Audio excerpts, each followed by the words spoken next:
Agora você ouve uma palavra de vida com o pastor Érico Rodolfo Bussinger.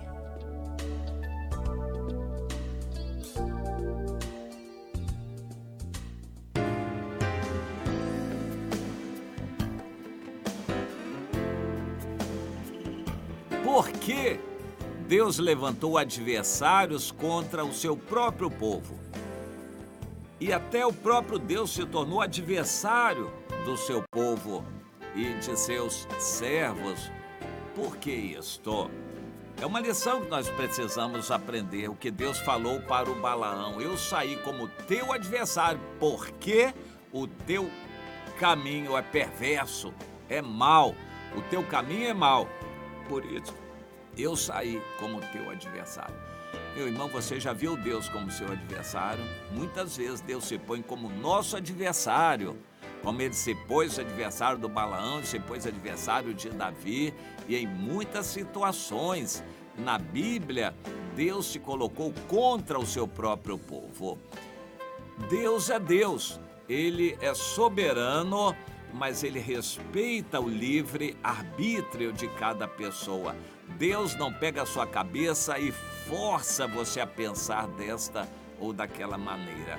Quando Deus quer mudar o seu caminho mau, Ele bota um leão no caminho, um problema, um empecilho, um muro na sua frente. Ele coloca um adversário ali, ele pode usar anjo ou circunstâncias várias para você não ter condições de passar para lá.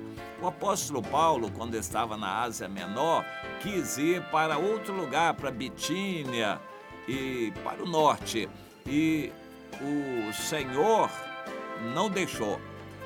Inicialmente, Paulo não ouviu a voz de Deus, ele viu dificuldades, ele tentou comprar passagem, não conseguiu, ele tentou ir para lá, não deu, quando marcou a ida a pé, ficou doente e assim por diante. Foram muitas as maneiras que Deus usou para impedir que ele fosse.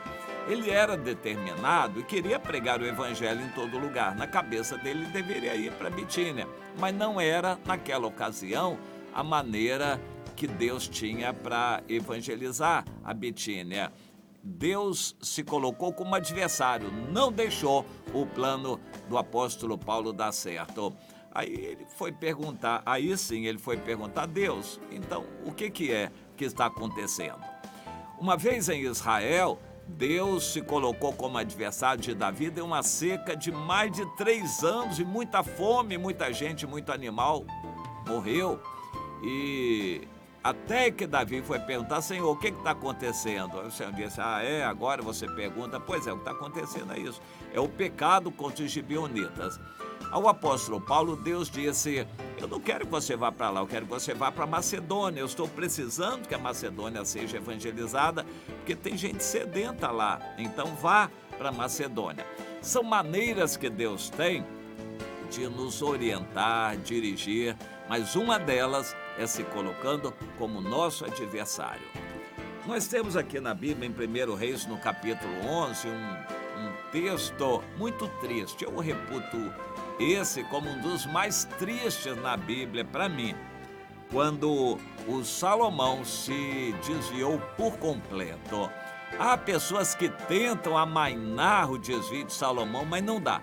Os textos da Bíblia são muito fortes aqui nesse capítulo 1 de Reis, e se a gente crê na Bíblia, não tem jeito de aliviar a situação de Salomão. Ele se desviou por completo, mas não sem Deus atuar. Deus apareceu para ele pessoalmente 2 vezes e alertou, ele não ouviu. Deus mandou profetas, ele não ouviu. Deus levantou adversidades, ele não entendeu. Deus levantou adversários, ele não entendeu. Aqui, por exemplo, no versículo 14, diz o seguinte: levantou o Senhor contra Salomão um adversário, Hadade, o Edomita. Este era da linhagem real de Edom. Porque estando Davi em Edom, e tendo subido Joabe, comandante do exército, a sepultar os mortos, feriu todos os varões em Edom.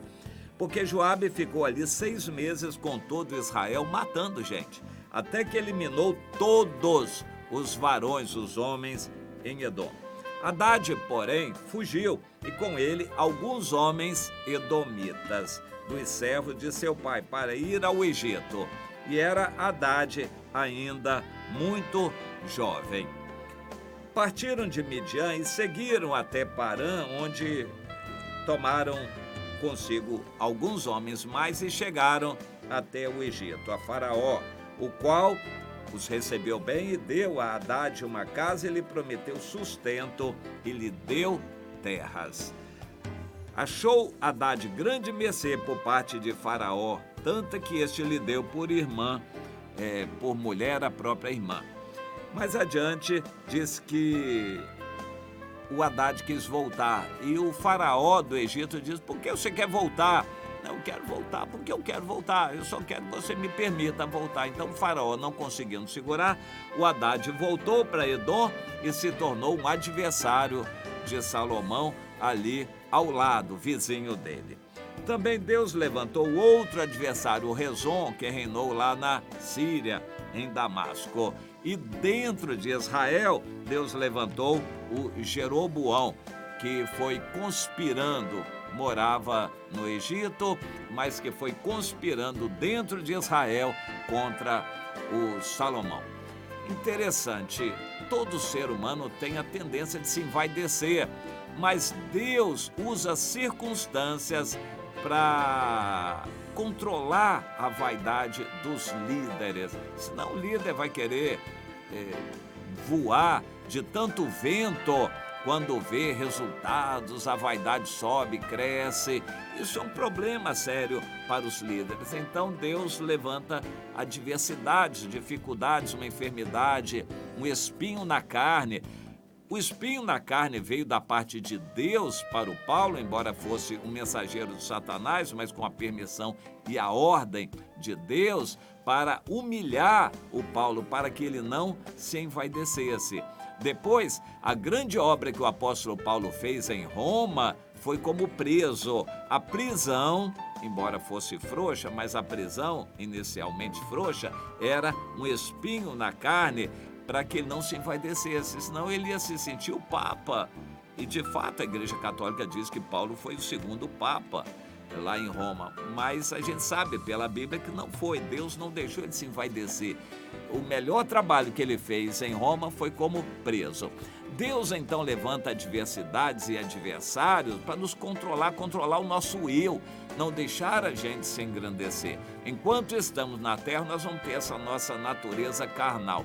Quem é líder e vê muitos resultados tem essa tendência de se envaidecer. Para não deixar que isso aconteça, Deus levanta adversários. A gente tem que aprender a viver a vida cristã junto com dificuldades. A gente tem que aprender a cultivar o trigo junto com o joio. A gente tem que aprender a ver as rosas junto com os espinhos. Entenda isso, meu irmão, e se contente com o Senhor e aprenda, porque Deus manda um espinho na sua carne também. Gráfica Time, uma dose de criatividade.